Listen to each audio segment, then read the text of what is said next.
नमस्कार बच्चों। कक्षा 8 विषय सामाजिक विज्ञान का चैप्टर 2 पर्यावरणीय प्रदूषण। तो बच्चों आज हम पढ़ेंगे पर्यावरणीय प्रदूषण।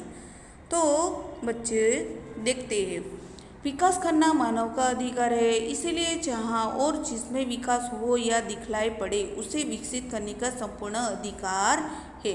औद्योगिक क्रांति के बाद विज्ञान की खोज में यंत्र विज्ञान ने विकास करने के बड़े अवसर प्रदान किए हैं। इस विकास में मानव जीवन में ही परिवर्तन हुए हैं। तो बच्चों हम देखेंगे कि विकास करना मानव का अधिकार है, इसलिए जहाँ और जिसमें विकास हो रहा है और विकास हमें दिखलाई पड़े तो उसे विकसित करने का संपूर्ण अधिकार हमें है। औद्योगिक विकास के बाद विज्ञान की खोज में यंत्र विज्ञान ने विकास करने के बड़े अवसर प्रदान किए हैं और इस विकास में मानव जीवन में ही परिवर्तन हुआ है।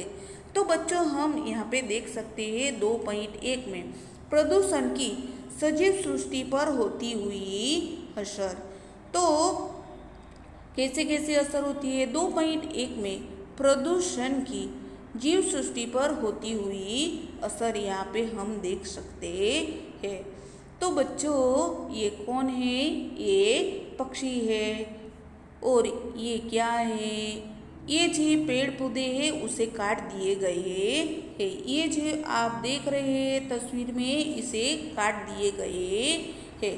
उससे क्या होता है बच्चों? तो उससे वातावरण में प्रदूषण बढ़ता है। और ये क्या है? ये प्राकृतिक है। और ये क्या है? मानव सर्जित। मानव सर्जित यानी कि लोगों की मदद से बनाया हुआ है। उससे क्या होता है?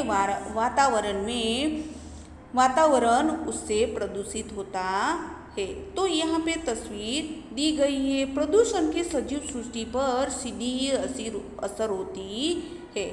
और पशु पक्षी किसमें आते हैं? सजीव सृष्टि में आते हैं। उसमें मानव का भी नुकसान हो रहा है। तो बच्चों हम यहाँ पे आगे देखेंगे 2.1 में प्रदूषण की सजीव सृष्टि पर होती हुई असर। यंत्र विज्ञान ने ऐसा मोड़ दिया है कि उत्पादन का औद्योगिकरण होने लगा है। बिजली, रेलवे, टेलीफोन, वाहन, उद्योग, इलेक्ट्रॉनिक्स माध्यम विकास कथा के महत्वपूर्ण पात्र है। तो बच्चों यंत्र विज्ञान के कैसा मोड़ लिया है? ऐसा मोड़ लिया है कि उत्पादन का औद्योगिकरण धीरे धीरे होने लगा है। जैसे कि किस में होने लगा है? बिजली, रेलवे, टेलीफोन, वाहन, उद्योग, इलेक्ट्रॉनिक्स माध्यम विकास कथा के महत्वपूर्ण जैसे कि पात्र बताए गए हैं। प्राकृतिक स्रोतों के अमर्यादित उपयोग से पानी, वनस्पति, हवा में प्रदूषण उत्पन्न हुआ है। यानी कि प्राकृतिक स्रोतों कौन कौन से हैं? और अमर्यादित यानी कि फिर से उत्पन्न न होने वाले पदार्थों जिसके उपयोग से पानी, वनस्पति और हवा में प्रदूषण उत्पन्न हुआ है, प्रदूषण फैला है।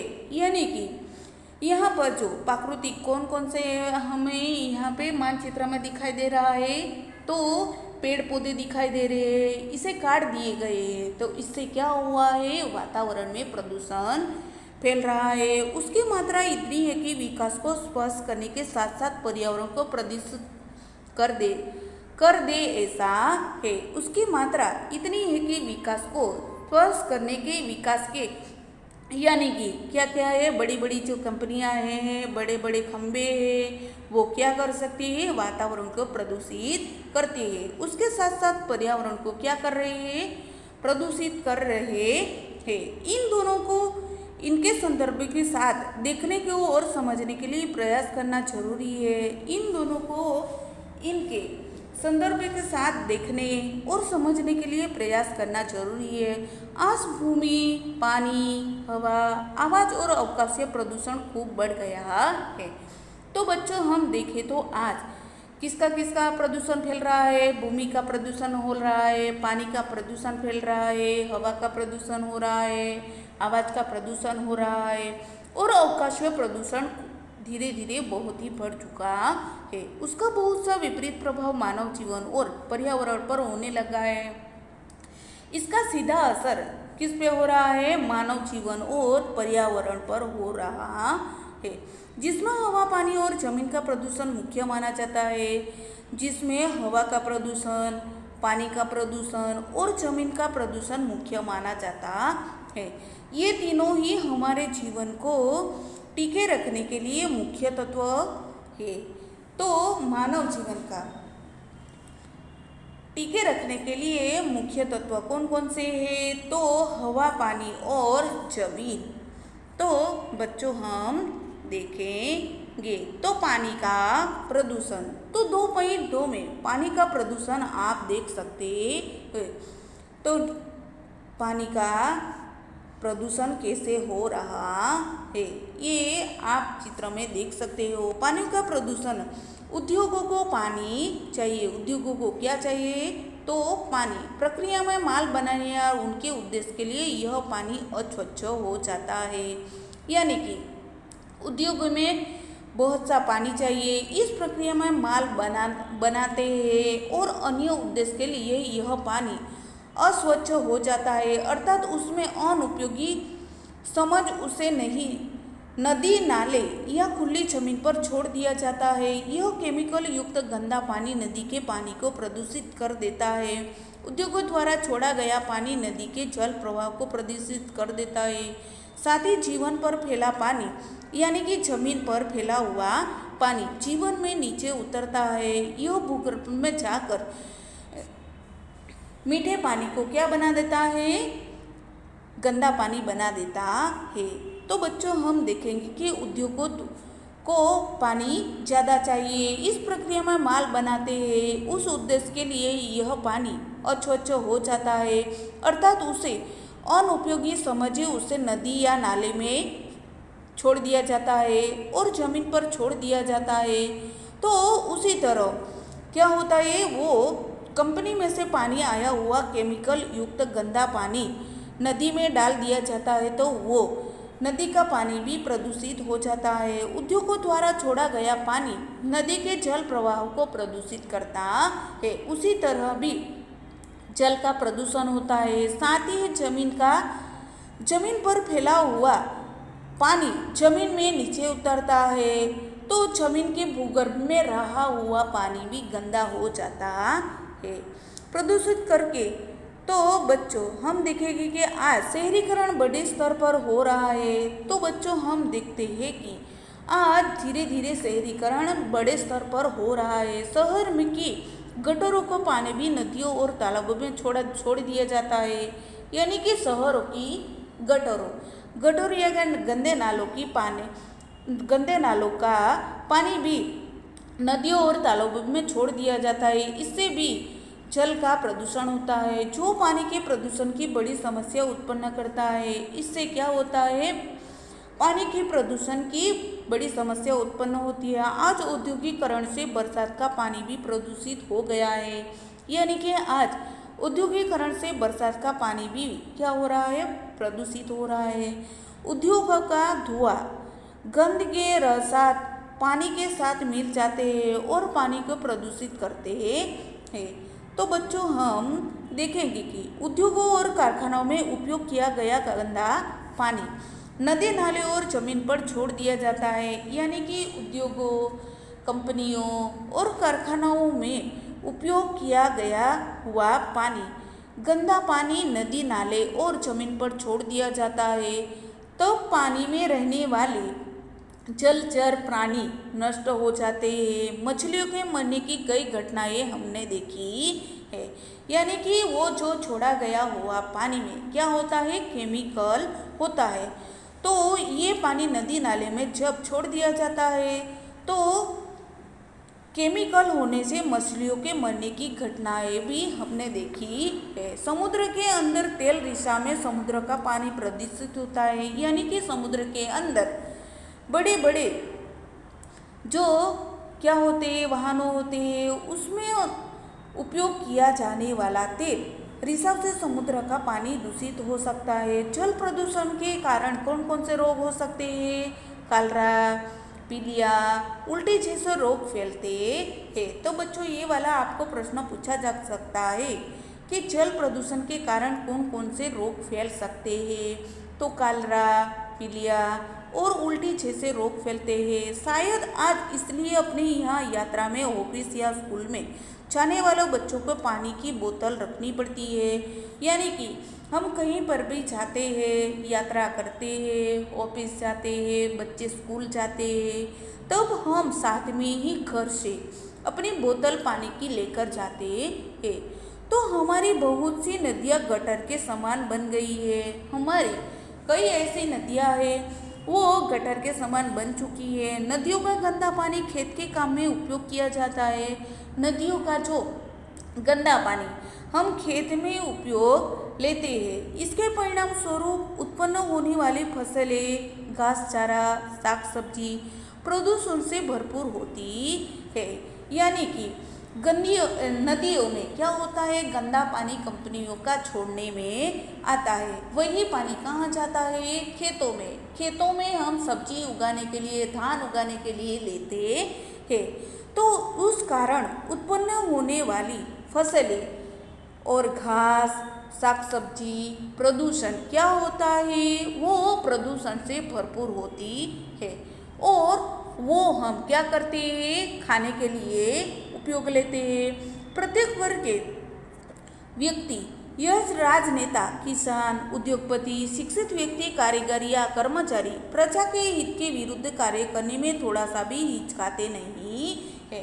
यानी कि हर एक वर्ग आया हुआ है, वो व्यक्ति राजनेता हो, किसान हो, उद्योगपति, शिक्षित व्यक्ति हो, कारीगर हो, कर्मचारी हो, प्रजा के हित के विरुद्ध कार्य करने में कभी भी हिचकिचाते नहीं है। उद्योगों के पानी को शुद्ध करके नदी नाले में छोड़ना चाहिए। यानी कि उद्योगों का पानी क्या करना चाहिए, शुद्ध करके उसके बाद नदी, नाले और गटर में छोड़ना चाहिए। सरकार को ही उद्योगों पर कड़ी नियंत्रण रखना चाहिए। यानी कि सरकार को उद्योगों पर कड़े नियंत्रण रखना चाहिए और उसके लिए अलग से नियम भी बनाने चाहिए। हमें पानी का विवेकपूर्ण उपयोग भी करना चाहिए। यानी कि हमें जितना जरूरी हो उतने प्रमाण में ही हमें विवेकपूर्ण पानी का उपयोग करना चाहिए। तो बच्चों हम देखेंगे हवा का प्रदूषण कैसे फैलता है। तो हवा का प्रदूषण, तो आज पानी की तरह हवा का प्रदूषण भी संसार में बड़ी समस्या उत्पन्न हो रही है।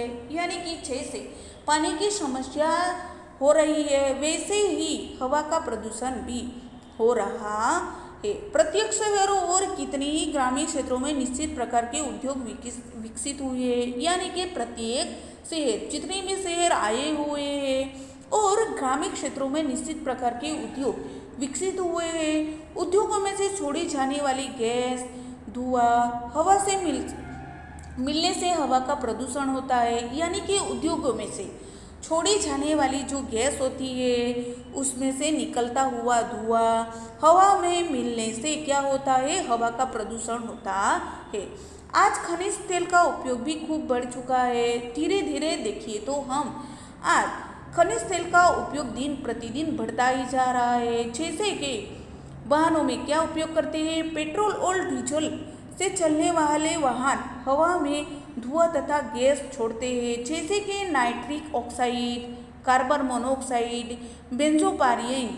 तो बच्चों वाहनों में क्या उपयोग होता है, पेट्रोल और डीजल से चलने वाले वाहन क्या निकलते हैं, हवा और धुआं और गैसें निकलता है। जैसे कि कौन कौन सी है, nitric oxide, carbon monoxide, benzopyrene तथा कार्बन डाइऑक्साइड मिलाते हैं, जिससे हवा में ऐसी गैसें का प्रमाण खूब बढ़ गया है। आज जंगल के अधिक प्रमाण में कटने से हवा का प्रदूषण बढ़ चुका है। तो बच्चों कार्बन डाइऑक्साइड जैसे जहरीली हवा है जिसमें हवा में मिलने से क्या होता है, हवा का प्रदूषण होता है। जैसे गैसों का प्रमाण भी ज़्यादातर बढ़ चुका है। आज धीरे धीरे क्या हो रहा है, जंगल कट रहे हैं। उस जंगल कटने से हवा का प्रदूषण भी बढ़ रहा है। वृक्षों और वनस्पतियां कम होने से हवा में धूल के रजकण उड़ करके मिल जाते हैं। यानी कि किस कारण हो रहा है, वृक्ष और वनस्पतियों धीरे धीरे कट जाने से, कम होने से हवा में क्या उड़ रहा है, धूल के रजकण उड़ करके मिल जाते हैं। वृक्ष कम होने से जहरीली गैस कौन सी है, CO2 का प्रमाण बढ़ने लगा है। तो बच्चों ये वाला प्रश्न पूछा जा सकता है कि किसके कटने से, वृक्ष के कम हो जाने से जहरीली गैस कौन सी, CO2 का प्रमाण बढ़ गया है, जिसके कारण ग्लोबल वार्मिंग जैसी बड़ी समस्या उत्पन्न होती है, जिसके कारण ग्लोबल वार्मिंग जैसी बड़ी समस्या उत्पन्न हुई है। तो बच्चों हम देखेंगे हवा के प्रदूषण के फेफड़े की बीमारी, दम सांस का चढ़ना जैसे रोगे होते हैं। हवा में उड़ने वाले धूल के कारण के सर्दी खांसी जैसे रोग होते हैं। अधिक प्रदूषण होने के काम दम घुटने के कारण बहुत से प्राणियों की मृत्यु हो जाती है। तो बच्चों हम देखेंगे कि हवा के प्रदूषण से कौन कौन से रोग फैलते हैं, फेफड़े की बीमारी, दम सांस का चढ़ना जैसे रोगों फैलते हैं। हवा में उड़ने वाले धूल के कारण क्या कौन कौन से रोग फैलते हैं, सर्दी और खांसी जैसे रोग होते हैं। अधिक प्रदूषण होने से काम दम घुटने के कारण बहुत प्राणियों की मृत्यु हो चुकी है। तो बच्चों हम देख सकते हैं 2.3 में हवा का प्रदूषण दर्शाने वाले चित्र हम देख सकते हैं। कैसे भूंगड़ों में से धुआं निकल रहा है, जैसे ट्रक वाहनों में से निकल रहा है, जैसे जेट विमानों में से निकल रहा है, जैसे मोटर बाइक में से धुआं निकल रहा है। तो हवा प्रदूषण दर्शाने वाले मानचित्र दिए गए हैं। तो हवा के प्रदूषण के कारण गर्मी की मात्रा भी बढ़ जाती है। तो बच्चों हवा के प्रदूषण के कारण क्या हो रही है, गर्मी की मात्रा बढ़ चुकी है। कभी कभी ऐसे गैसों की बरसात में मिल जाने के कारण एसिड की बरसात भी होती है। यानी कि कभी कभी ऐसी गैसों के बरसात में मिल जाने से क्या होता है, एसिड की बारिश होने लगती है, जो वनस्पतियों और प्राणियों को खूब नुकसान पहुंचाती है। जब एसिड की बारिश होती है तो मानव जीवन और वनस्पतियों और प्राणियों को खूब नुकसान पहुंचता है। हवा के प्रदूषण को रोकने के लिए नियम बनाने चाहिए। योग्य प्रमाण में धुआं या जहरीली गैस फिल्टर हो ऐसे साधन विकसित करने चाहिए। पर्यावरण जागृति का अभियान चलाना चाहिए। नियमों का उल्लंघन करने वालों को उद्योगों के प्रति सरकार को सख्त कदम उठाने चाहिए। आवश्यकता पड़ने पर बंद भी कर देनी चाहिए। पेट्रोल डीजल का आवश्यकता अनुसार ही उपयोग करना चाहिए। प्रदूषण मुक्त हो ऐसे CNG और PNG का उपयोग करना चाहिए। वाहनों में PUC का चुस्त पालन करना चाहिए। यानी कि बच्चों हवा में प्रदूषण रोकने के लिए क्या करना चाहिए, सरकार को नियम बनाने चाहिए, उसका पालन करना चाहिए। योग्य प्रमाण में धुआं या जहरीली गैस फिल्टर हो ऐसे साधन विकसित करने चाहिए। और पर्यावरण जागृति का अभियान भी चलाना चाहिए, क्योंकि लोगों में जागृति आए। नियमों का उल्लंघन करने वाले उद्योगों को दंड करना चाहिए। सरकार को सख्त कदम उठाने चाहिए। आवश्यकता पड़ने पर ऐसे उद्योग क्या करने चाहिए, बंद भी करने चाहिए। पेट्रोल डीजल का आवश्यक हो उसी प्रकार से उपयोग करना चाहिए। प्रदूषण मुक्त हो ऐसे CNG और PNG का हमें उपयोग करना चाहिए। वाहनों में PUC का चुस्त पालन करना चाहिए। यानी कि बच्चों ये PUC का चुस्त पालन आज भी हो रहा है, इसका उपयोग हो रहा है। तो बच्चों हम देखेंगे जमीन का प्रदूषण। तो बच्चों देखेंगे जमीन का प्रदूषण। जमीन का प्रदूषण आसानी से दिखलाई नहीं पड़ता है, फिर भी आज विकसित संसार में जमीन का प्रदूषण खूब अधिक प्रमाण में बढ़ चुका है। विकसित उद्योगों द्वारा गटर के पानी को खुली हुई जमीन पर छोड़ देने से जमीन का प्रदूषण बढ़ता है। उद्योगों तथा कारखाने वाले अपनी आवश्यकता से अधिक जमीन प्राप्त करते हैं, जो इनके कहने से अनुसार भविष्य के विकास के लिए होता है। उद्योगों का विकास कब अच्छी खेती करने योग्य जमीन पर होता है तब वह जमीन को, तो बच्चों हम देखेंगे कि जमीन का प्रदूषण आसानी से हमें ऐसे ही देखते हैं तो दिखाई नहीं पड़ता है। फिर भी आज धीरे धीरे विकसित संसार में जमीन का प्रदूषण खूब अधिक प्रमाण में बढ़ चुका है। जैसे कि विकसित उद्योगों द्वारा गटर के पानी को खुली हुई जमीन पर छोड़ देने से जमीन का प्रदूषण होता है। यानी कि विकसित होने पर उद्योगों द्वारा गटर का पानी, गंदे नाले का पानी खुली जमीन पर छोड़ देने से जमीन का प्रदूषण होता है। उद्योगों तथा कारखाने वाले अपनी आवश्यकता यानी कि जरूरत से ज़्यादा अधिक जमीन प्राप्त करते हैं, तो उनके कहने के अनुसार भविष्य के विकास के लिए होता है। उद्योगों का विकास अब अच्छी खेती करने या योग्य जमीन पर होता है, तब वह जमीन को क्या होता है, नुकसान होता है। यानी कि उद्योगों और कारखानों वाले जितनी जरूर है उतनी नहीं, लेकिन अधिक से ज़्यादा जमीन उसके पास होती है, उसमें ज़्यादातर कचरा और गंदा पानी का निकाल करते हैं, उससे भी जमीन का प्रदूषण होता है। और वो जमीन कैसी होती है, उद्योगों में अच्छी जमीन, खेती लायक जो जमीन होती है, ऐसी जमीन कौन लेता है, उद्योगों और कंपनियां बड़ी बड़ी खड़ी की जाती है, उससे भी जमीन का प्रदूषण होता है। तो बच्चों 2.4 में जमीन का प्रदूषण कैसे होता है वो देख सकते हैं। तो यहाँ पे आप देख सकते हैं ये हॉस्पिटल वेस्ट, यानी कि हॉस्पिटल का जो कचरा है वो डाला हुआ है जमीन में, तो उसी तरह जमीन का प्रदूषण होता है। इसी तरह तो यहाँ पे किसान है, तो किसान क्या कर रहा है, रासायनिक खातर पाक के लिए डाल रहा है, लेकिन उससे भी क्या हो रहा है, जमीन का प्रदूषण हो रहा है। यानी कि रासायनिक खातर जितने प्रमाण में चाहिए उतने प्रमाण से हमें कम डालना चाहिए। तो उसी तरह हम क्या कर सकते हैं, 2.4 जमीन का प्रदूषण रोक सकते हैं।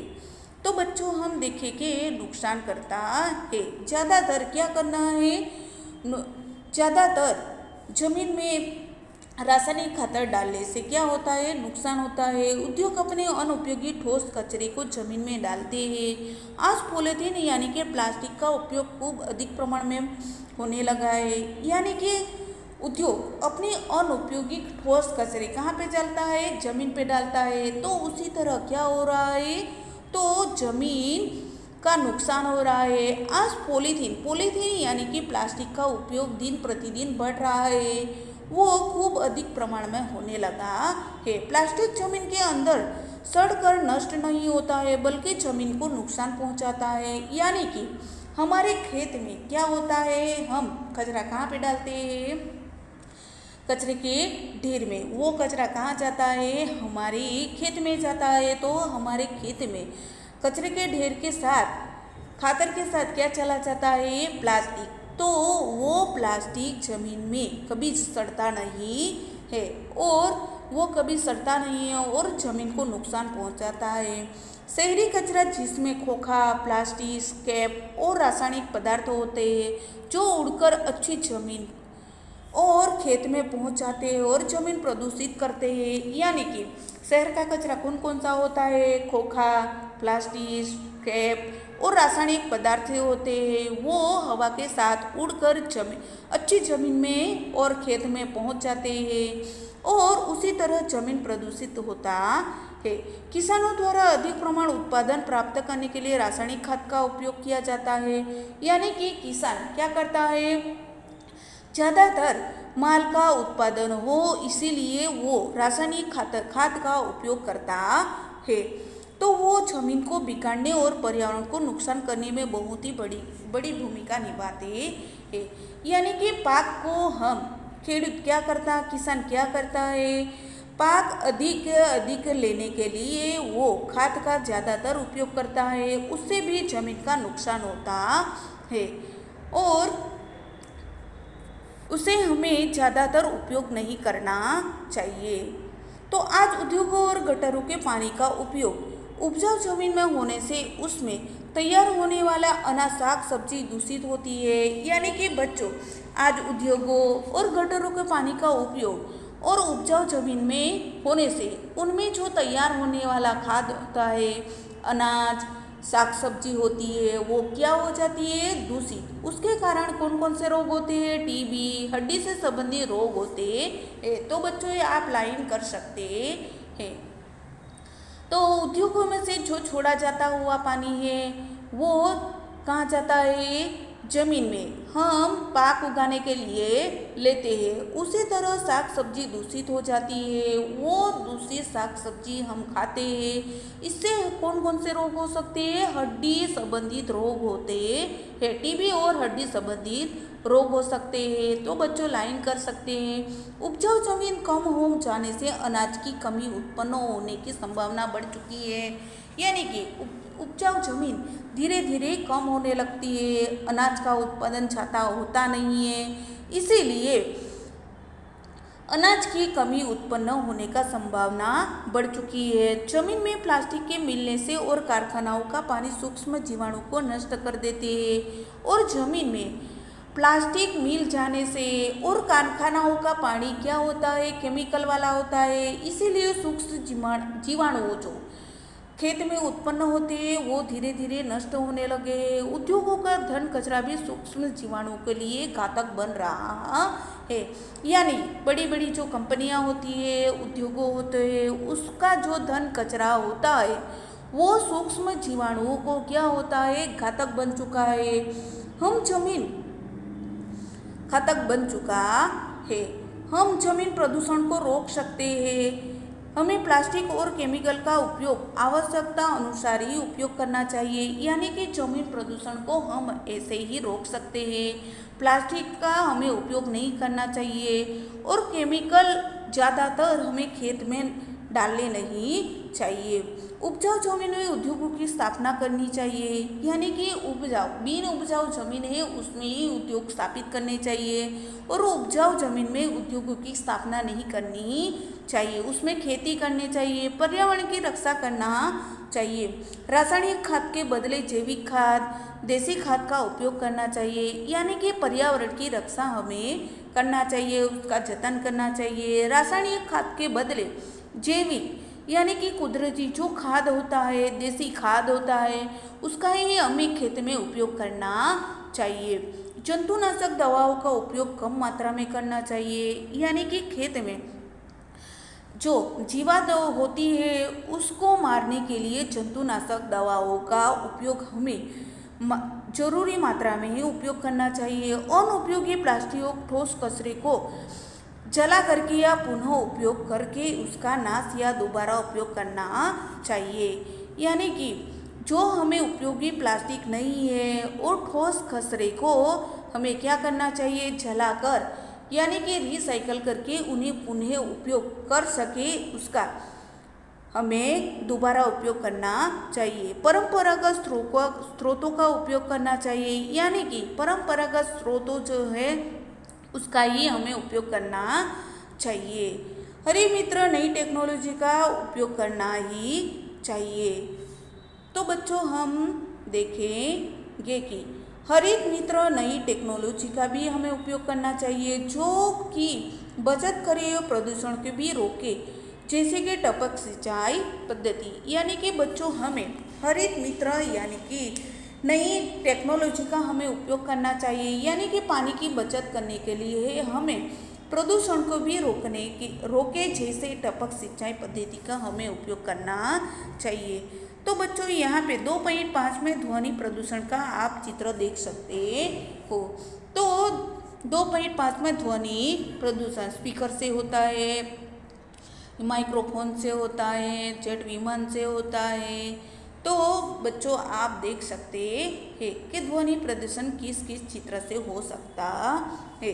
तो ध्वनि प्रदूषण वायु और जल प्रदूषण के अलावा ध्वनि आवाज़ का प्रदूषण खूब बढ़ गया है, यानी कि वायु प्रदूषण देखा हमने, जल प्रदूषण देखा, उसके अलावा ध्वनि प्रदूषण, ध्वनि यानी कि क्या कहते हैं, आवाज़ का प्रदूषण भी आज दिन प्रतिदिन बढ़ चुका है। कारखानाओं में चलने वाले यंत्रों से, यानी कि बड़े बड़े जो कारखाना होते हैं, कंपनियां होती है, उसमें चलने वाले बड़े बड़े यंत्रों के द्वारा वाहनों के आवाज़ के कारण जो आवाज़ उत्पन्न होती है वह बहुत अधिक होती है। यानी कि बड़ी बड़ी जो कंपनियां होती है, कारखाना होते हैं, उसमें चलने वाले जो वाहन होते हैं उससे निकलती हुई आवाज़ और वाहनों से आती हुई आवाज़ उसके कारण उत्पन्न होती है।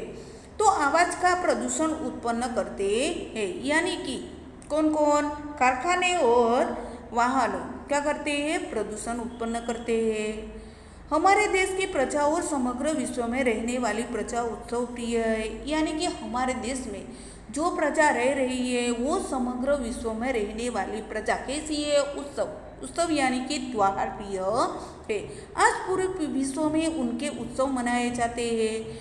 आज पूरे विश्व में उत्साह के साथ उत्सव मनाए जाते हैं, जिसमें बड़े लाउड स्पीकर और बैंड बाजा, ढोल आदि।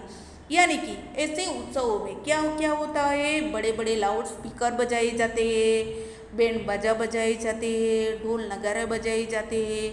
तो ये जो बड़ी बड़ी आवाज़ें होती है वो क्या होता है? आवाज़ का प्रदूषण ही होता है।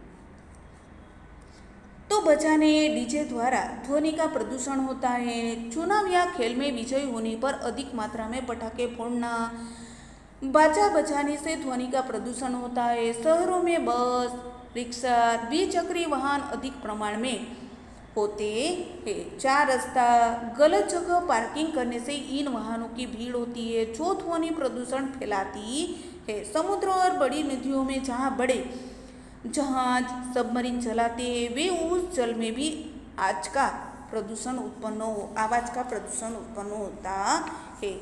यानी कि जैसे कि लाउड स्पीकर, ढोल नगारे बजाने से, डीजे द्वारा ध्वनि प्रदूषण होता है। चुनाव या खेल में विजय होने के बाद अधिक मात्रा में पटाख फोड़ने से, बाजा बजाने से ध्वनि प्रदूषण होता है। शहरों में बस, रिक्शा, द्विचक्री वाहन चलाने से अधिक प्रमाण में आवाज़ होती है। 4 रास्ता, गलत जगह पार्किंग करने से, इन वाहनों की भीड़ जमा हो जाने से भी क्या होता है? प्रदूषण होता है जो ध्वनि प्रदूषण फैलाते हैं। समुद्र और बड़ी नदियों में जहाँ बड़े सबमरीन चलाते हैं वे जल में भी आवाज़ का प्रदूषण उत्पन्न होता है। ध्वनि प्रदूषण से तेज आवाज़ के कारण बहरापन आने के अलावा मानसिक स्वास्थ्य पर विपरीत असर पड़ता है। यानी कि बच्चों, ध्वनि प्रदूषण और आवाज़ का प्रदूषण से कौन कौन से रोग फैलते हैं? तो बहरापन आ जाता है, मानसिक स्वास्थ्य पर विपरीत असर होता है, चिड़चिड़ापन आ जाता है, अधिक आवाज़ से प्रकृति पर विपरीत प्रभाव पड़ता है। उनके कीड़े और जीवाणु हमारे लिए उपयोगी है। यानी कि अधिक आवाज़ से प्रकृति पर भी विविध असर होती है। उनके जो कीड़े होते हैं, जीवाणु आए हुए होते हैं वो हमारे लिए बहुत उपयोगी है। उनका धीरे धीरे आवाज़ होने से नुकसान हो रहा है। अस्पताल, विद्यालय या दवाखाने के पास नो हॉर्न या साइलेंस प्लीज जैसे चिन्ह हमें लगाने पड़ते हैं। जैसे कि बच्चों, अस्पताल, विद्यालय, दवाखाना होता है, वहीं पे नो हॉर्न, साइलेंट प्लीज जैसे चिन्ह लगाने पड़ते हैं। वह वास्तव में ध्वनि प्रदूषण के प्रतिबंधक दर्शाते हुए निशान है। तो बच्चों, हम देखेंगे नागरिक स्वयं समझने की आदत डाले, यही उसका उपाय है। तो बच्चों, इसका उपाय कौन सा है? नागरिक स्वयं यानी कि अपने आप समझने की आदत डाले, यही इसका उपाय है। यानी कि खुद ही वो समझे कि यहाँ पर आवाज़ नहीं करना चाहिए। कहाँ पर? तो जैसे स्कूल में नहीं होता है, हॉस्पिटल में नहीं होता है, ऑफिसों में नहीं होता है, तो खुद इंसान को ही समझना पड़ेगा। हमें उत्सव प्रसंग के समय बहुत ही अधिक आवाज़ करने वाले वाद्य यंत्रों को नहीं बजाने चाहिए। यानी कि उत्सव हो, प्रसंग हो तो हमें समय के अधीन आवाज़ करने वाले वाद्य यंत्र को नहीं बजाने चाहिए, पटाखे नहीं फोड़ने चाहिए। यानी कि ऐसा कुछ प्रसंग हो तो पटाखे नहीं फोड़ने चाहिए। वाहनों की समय पर सर्विस मरम्मत करा लेनी चाहिए। यानी कि हमारा जो वाहन अधिकतर पुराना हो चुका हो, उसकी आवाज़ ज़्यादातर आ रही हो, तो उसकी मरम्मत हमें तुरंत ही करवा लेनी चाहिए। पीयूसी के नियम बड़े बनाने चाहिए, पीयूसी के नियम कड़े बनाने चाहिए। जनसंख्या घनत्व को नियंत्रण में रखना चाहिए, यानी कि जनसंख्या यानी कि लोगों की संख्या घनत्व को नियंत्रण में रखना चाहिए। उद्योगों की आवाज़ को नियंत्रण करने के लिए वनीकरण को बढ़ा देना चाहिए, यानी कि उद्योगों की आवाज़ को नियंत्रण रखने के लिए वनीकरण यानी कि हमें एक एक रूट से उगाना चाहिए। वाहनों की आवाज़ को नियंत्रण में लेने के लिए मार्ग के दोनों ओर वृक्ष लगाने चाहिए। वाहनों को आवाज़ को नियंत्रण लगाने के लिए हमें क्या करना चाहिए? रास्ते की दोनों ओर वृक्षों लगाने चाहिए। मार्ग चौड़े बनाने चाहिए। मार्ग कैसे होने चाहिए? छोटे छोटे नहीं बल्कि चौड़े होने चाहिए। अधिक ट्रैफिक की समस्या हो वहीं वन वे बनाना चाहिए। अधिक जहाँ पर ट्रैफिक हो रहा है वहीं समस्या जो उत्पन्न हो रही है वहीं वन वे बनाने चाहिए। अपनी समय सूचकता और समझदारी हो हमें प्रदूषण से बचा सकती है। जो बच्चों हम अपनी समय सूचकता और समझदारी रखेंगे तभी प्रदूषण से हम बच पाएंगे। तो बच्चों हम देखेंगे पानी कम कितना अमूल्य है यह सभी समझते हैं। पानी कितना अमूल्य है तो वो हम समझ सकते हैं, क्योंकि जल ही जीवन है, मनुष्य उसके बिना टिक नहीं सकता है। फिर भी मिनरल वाटर खरीदते समय हम पानी के संकट को गंभीरता पर ध्यान नहीं देते। फिर भी बच्चों हम क्या कर सकते हैं? मिनरल वाटर पानी खरीद सकते हैं और संकट को गंभीरता से हम लेते भी नहीं है। सवाल केवल पानी का नहीं है, सवाल सिर्फ पानी का नहीं है। गांधी जी ने कहा था कि जल, जमीन और जंगल ये सामूहिक स्रोत है। गांधी जी ने क्या कहा है? जल यानी कि पानी, जमीन यानी कि धरा यानी कि भूमि और जंगल, जंगल यानी कि वन वो सामूहिक यानी कि सामूहिक स्रोत है। इनके ऊपर सबका समान अधिकार है। इनके ऊपर सबका यानी कि सब लोगों का अधिकार है। इन्हें व्यापार की वस्तु बनाना नैतिक अपराध है। यानी कि बच्चों कौन कौन से जल, जमीन और जंगल को व्यापार की वस्तु बनाना क्या है? नैतिक अपराध है। किसने बताया है? गांधी जी ने। वो सामूहिक स्रोत है। तो कौन कौन से? जल, जमीन और जंगल। तो ये व्यापार की प्रवृत्ति नहीं है, व्यापार की वस्तु नहीं है, वो बनाना नैतिक अपराध है। मानव निर्मित समस्या में पानी का प्रदूषण सबसे आगे है, जिसका उत्तर खोजना हमारी सामूहिक जन चेतना ही जिम्मेदार बन गई है। आज प्रदूषण के लिए सभी लोगों को अपनी जिम्मेदारी समझकर उसे स्वच्छ तथा स्वस्थ बनाने योग्य उपाय करने चाहिए। तो बच्चों हम देखेंगे कि इन्हें व्यापार की वस्तु बनाना नैतिक अपराध है। मानव निर्मित यानी कि मानव ने जो खड़े किए हैं उससे समस्या में पानी का प्रदूषण सबसे आगे है, यानी कि सबसे पहले, जिसका उत्तर खोजना हमारी सामूहिक जन चेतना की जिम्मेदारी बन गई है।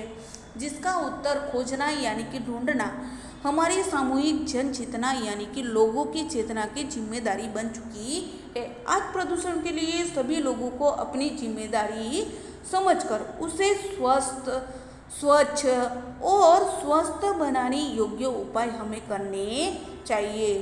तो बच्चों यहाँ पे आप देख सकते हैं कि we are requesting you save the environment will save you. तो बच्चों save the environment will save you.